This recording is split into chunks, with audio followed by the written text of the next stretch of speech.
at 5, you could give them the nickname reef goats, but these Caribbean king crabs have a mighty job.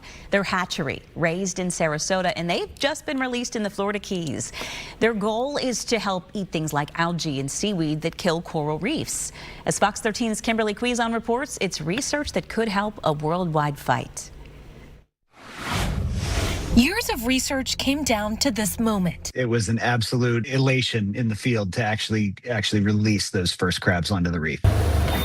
These Caribbean king crabs could be one tool in a long fight to help restore Florida's coral reef.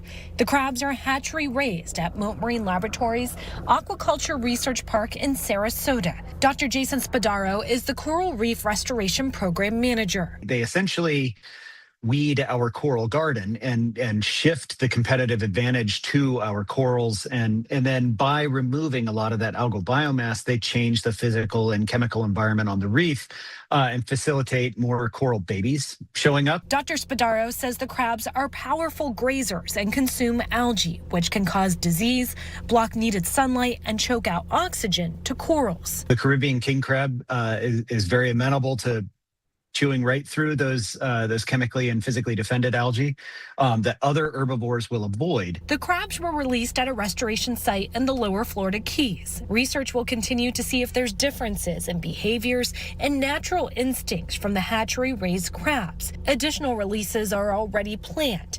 It's a holistic approach in the fight to protect coral reefs worldwide. As we were releasing these crabs onto the reef, what was their behavior immediately post-release, and we're very thrilled to report that almost every single one of them immediately grabbed a chunk of algae and stuck it in their mouth and then ran for cover. From Sarasota, Kimberly Quizon, Fox 13 News.